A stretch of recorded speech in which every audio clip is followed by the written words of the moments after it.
Buenas tardes, a 19 de mayo del año 2020. El día de hoy traigo un tema sumamente interesante que ha sido producto de la reflexión jurídica entre varios colegas y también entre personas que no son abogados y sobre todo también con alumnos míos.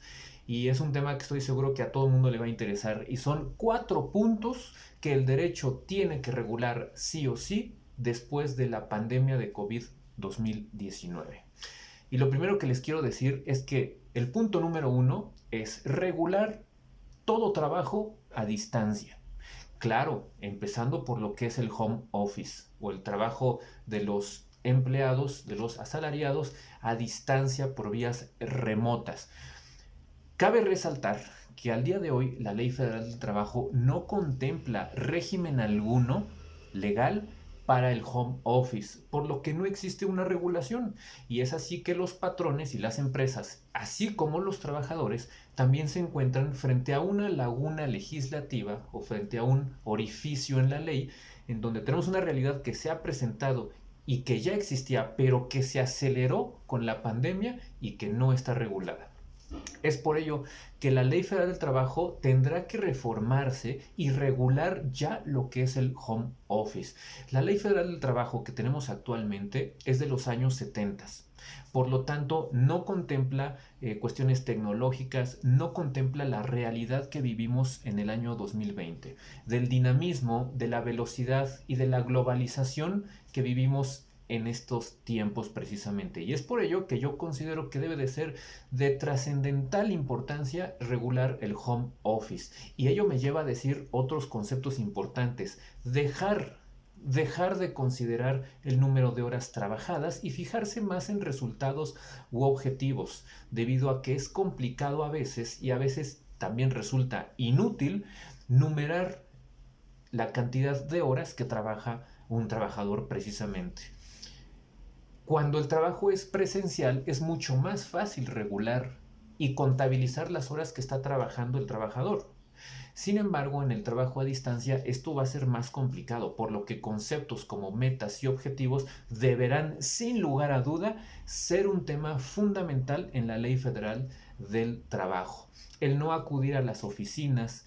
Yo estoy seguro que muchos patrones y muchas empresas, a raíz de esta pandemia y de la situación que vivimos, se estarán dando cuenta que seguramente pagaban a personal que no hacía absolutamente nada, a personal que no era necesario y también que hacían aglomeraciones en las oficinas que no eran necesarias y que con el trabajo a distancia, con herramientas y aplicaciones a distancia, se puede eficientar y se puede hacer más rápido el trabajo. E incluso puede haber mayor felicidad laboral, por lo que el concepto de vacaciones, el concepto de tiempo libre debería de ir cambiando conforme pase el tiempo, pero con un sustento legal. Y esto arrastraría otras modificaciones, temas sindicales, por ejemplo, arrastraría modificaciones a los contratos colectivos, a los contratos individuales, al pago por hora, por ejemplo, a las jornadas laborales, a las condiciones de trabajo, en fin, es simplemente el primer punto que les quiero tocar. Y dentro de este mismo punto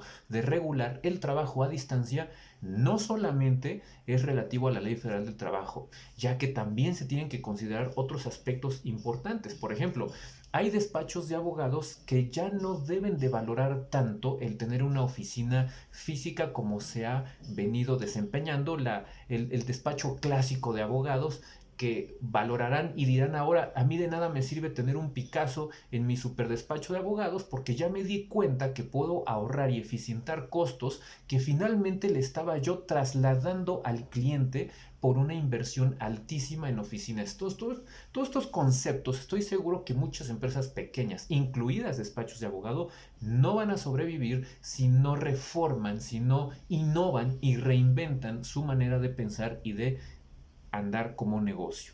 También me lleva al hecho de tocar en este punto del trabajo a distancia las famosas empresas fintech, de las que he hablado en múltiples ocasiones, en clases, en conferencias, en foros, las he tocado y las he hablado.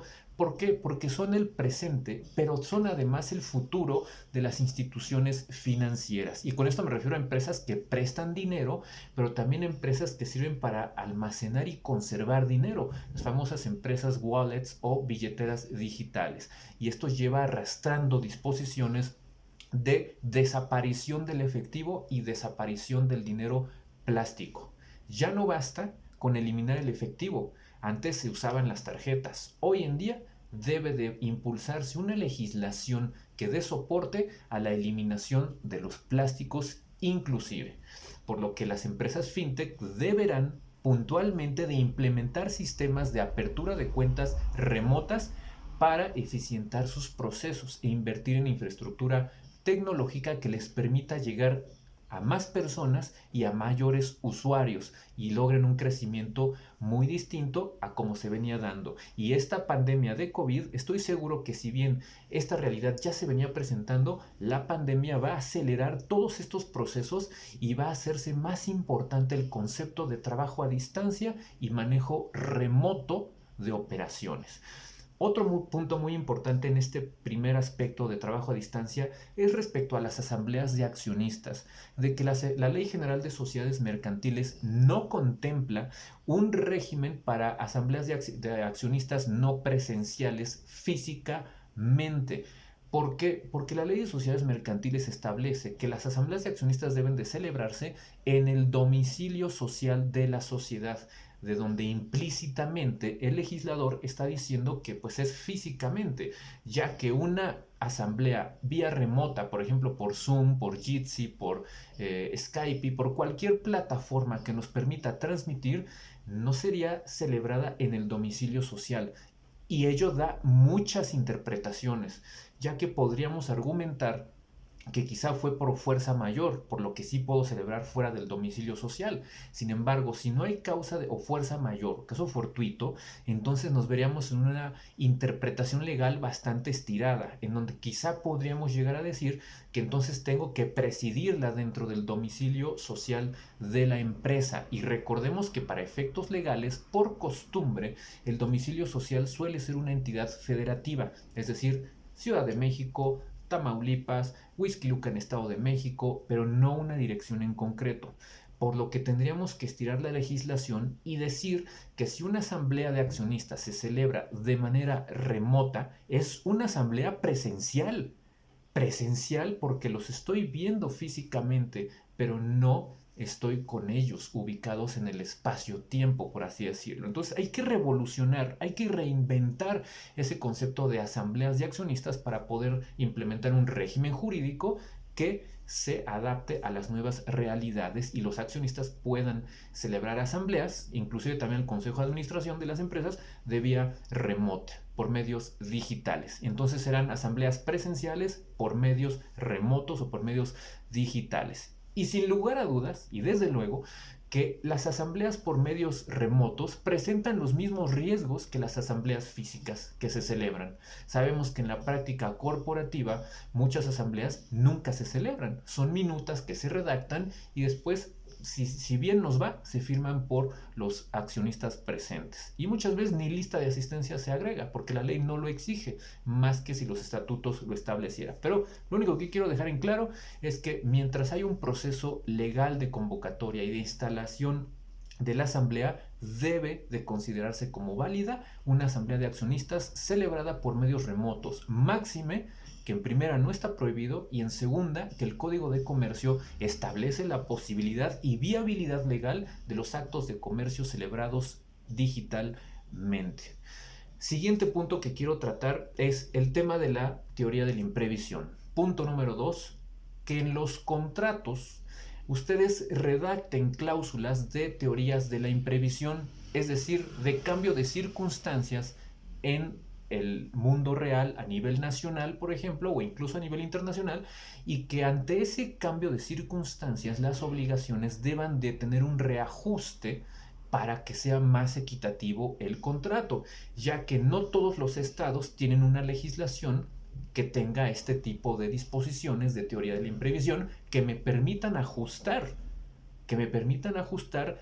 cláusulas en los contratos ante una situación como la pandemia de COVID que estamos viviendo actualmente. Y es por ello que también los estados deben de incluir en sus legislaturas procesos de reformas a sus códigos civiles para incluir en sus códigos locales la teoría de la imprevisión, ya que no en todos los estados está contemplada. Si tienen dudas de qué es la teoría de la imprevisión, aquí les voy a dejar un video en donde hago comentarios al respecto de la contingencia sanitaria que estamos viviendo o emergencia sanitaria que estamos viviendo del COVID-19 y qué pasa con los contratos que tenemos, donde hay que distinguir si son contratos civiles o si son contratos mercantiles.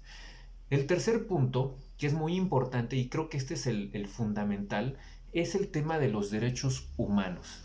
Y el tercer punto va relativo a los derechos humanos de las empresas. Y así como lo han escuchado, los derechos humanos de las empresas. Y no lo digo yo, lo ha dicho la Corte Interamericana de Derechos Humanos y lo ha dicho además también la Suprema Corte de Justicia de la Nación. Y es por ello que yo les quiero dar un concepto muy importante, y es que a raíz de la novena y de la 10ª época de la jurisprudencia mexicana, el Tribunal Constitucional en México, que es la Suprema Corte, ha establecido un sistema de interpretación en donde se basan en el sistema pro homine o pro persona en el régimen constitucional y jurídico mexicano. Y además opta por un régimen de interpretación donde se vela por el control difuso de normas constitucionales. Por lo tanto, es muy importante entender que lo que les quiero decir es que la interpretación constitucional que vivimos en el 2020 es con base y a la luz de los derechos humanos, donde desde luego cualquier interpretación constitucional tendrá que ser con miras a los derechos humanos y con miras a la jurisprudencia mexicana, pero también de la Corte Interamericana de Derechos Humanos. Y eso me lleva a decirles a que las empresas o personas morales o personas jurídicas también tienen derechos humanos. Y les quiero decir puntualmente dónde se ha establecido como simples ejemplos. Por ejemplo, hay una tesis de jurisprudencia que es la J.73/2017 de la segunda sala, en donde se dice el rubro es dignidad humana, las personas morales no gozan de ese derecho. Si bien es cierto que las personas morales tienen derechos humanos, también es cierto que no gozan de todos los derechos humanos, sino únicamente aquellos que conforme a su naturaleza les resulten aplicables y sea fácticamente posible aplicarles derechos humanos y goce de derechos humanos en general. Otra tesis es la tesis jurisprudencial P/J1/2015, que establece en su rubro principio de interpretación más favorable a la persona. Es aplicable respecto de las normas relativas a los derechos humanos de los que sean titulares las personas morales. Dicho lo anterior, me podrían preguntar, bueno, ¿qué tiene que ver esto con la pandemia? Que sin lugar a dudas, las medidas restrictivas que se le puedan imponer a las empresas también podrían ser violatorias de derechos humanos a las personas morales, que la Corte, tanto nacional como de derechos humanos a nivel internacional, han establecido que gozan las personas jurídicas o morales. Por lo tanto, debemos de ser sumamente cautelosos en la violación de derechos humanos a personas morales o a empresas, porque además dicha violación podría acarrear violación a derechos humanos de personas físicas o personas humanas, y viceversa. La violación de derechos humanos a personas físicas o personas humanas podría acarrear la violación a derechos humanos de personas morales o personas jurídicas. Entonces, toda interpretación de los abogados y estudiantes que me están mirando del 2020 deben de interpretar con base en el principio pro persona, y el artículo primero constitucional establece que toda persona sin distinción es susceptible de gozar y ejercer derechos humanos y garantías constitucionales, y la palabra persona abarca personas físicas o personas humanas como nosotros, pero también personas morales. Y lo que les quiero decir es que puede haber violación a derechos humanos de personas morales durante la pandemia de COVID. Por lo tanto, después de la pandemia, debe de regularse y aplicarse e interpretarse el derecho con base y a la luz a la violación y a la protección, más bien, de derechos humanos de personas físicas, pero también de personas morales. Y la última tesis que les quiero platicar es una tesis aislada respecto a este punto de personas morales con derechos humanos. Es la tesis 1.4a 2k, cuyo rubro es personas jurídicas son titulares de los derechos humanos compatibles con su naturaleza. Y ahí es donde explica que hay derechos humanos que evidentemente no le son aplicables a las personas morales. Por ejemplo, la Corte dice, la dignidad humana no aplica a personas morales. Puede ser entendible. En lo personal, no comparto que la Corte haya establecido que el derecho al honor no es aplicable como derecho humano a una persona moral o a una empresa, ya que una persona moral, pero claro que tiene derecho al honor y a la buena reputación. Sin embargo, es algo que está todavía en pañales, todavía se está interpretando, todavía se está buscando la manera de acoplar los derechos humanos a estos puntos. Y en esta última tesis aislada que les acabo de platicar, se interpretó y se sacó a la luz el caso de Cantos contra Argentina. Y es un supuesto en el que una persona física invoca la protección a los derechos humanos y además de sus empresas representadas que eran de su propiedad. Y a partir de ese caso que se terminó y se dio por concluido por la Corte Interamericana de Derechos Humanos a principios del año 2008, quiero que entiendan que la Corte Mexicana ha recogido esos preceptos y esas sentencias de la Corte Interamericana de Derechos Humanos. Por lo tanto, es muy importante entender este concepto de derechos humanos a las personas morales, porque además esta jurisprudencia de derechos humanos de la Corte Interamericana le es aplicable al Estado mexicano, haya o no participado México en el caso en concreto. Por lo tanto, es muy importante entenderlo. Y por último, en este mismo rubro de personas morales con derechos humanos, está el punto relativo a que en Europa, en el protocolo número 1 de la Convención Europea de los Derechos Humanos, se reconoce expresamente como derecho humano de las personas morales o jurídicas el derecho a la propiedad privada. Fíjense qué interesante es este aspecto, que sin lugar a dudas durante los próximos años vamos a tener que revolucionar todo el estudio del derecho y hacia la constitucionalización de muchos derechos humanos que tal vez no habíamos pensado, porque quizá cuando muchos estudiamos derecho, estos conceptos todavía no estaban bien afianzados. Y por si fuera poco, también la responsabilidad penal a las personas morales, que ya está regulado en el Código Nacional de Procedimientos Penales y en algunos códigos también penales de los estados de la República Mexicana, cuyas sanciones, les pongo ejemplos, tenemos aquí el código, es muy sencillo, se le puede sancionar a empresas penalmente mediante sanciones pecuniarias, o sea, dinero, multas, decomiso de instrumentos, objetos o productos del delito, publicación de sentencia, disolución o cualquiera otras que establezcan las leyes penales. Entonces también son responsables de consecuencias penales las personas morales. Y por último, ¿qué debe de regular el derecho después de la pandemia? Como punto 4 es una ley de suspensión de garantías. Ya hablé respecto del tema. Les voy a dejar igualmente aquí o aquí el video en donde sabemos que el artículo 29 constitucional regula lo que es la suspensión de garantías y derechos humanos que reconoce la Constitución. Sin embargo, no existe una norma reglamentaria. No hay una norma o una ley reglamentaria que ponga lineamientos y directrices al artículo 29 constitucional. Y ahora estuvo muy en boga y se platicó mucho respecto de una eventual suspensión de garantías por la pandemia y hacer frente a la situación, cosa que no sucedió. Sin embargo, existe el supuesto y se ha dado en México un par de veces, se dio en los tiempos de Juárez bajo la Constitución del 17 y se dio en la Segunda Guerra Mundial bajo la administración del presidente Ávila Camacho la suspensión de garantías. ¿Se puede hacer? Sí se puede hacer. Pero sin embargo, no tenemos un régimen legal ni una ley reglamentaria del artículo 29 constitucional, por lo que estoy seguro que los abogados debemos de estudiar la posibilidad de impulsar en el Congreso una ley reglamentaria del artículo 29 constitucional, que es políticamente mal visto, pero que debe de regularse. Y es así como estos son los 4 puntos, los resumo, son trabajo a distancia, regular el trabajo a distancia después de la pandemia, regular e implementar en contratos la teoría de la imprevisión, que son circunstancias no previstas en los contratos, por ejemplo, cambios de valor, fluctuaciones cambiarias. 3, derechos humanos en las empresas y reconocer derechos humanos de las empresas. Y ese es otro tema, el de los derechos humanos en las empresas es muy diferente a los derechos humanos de las empresas. Y 4, ley de suspensión de garantías.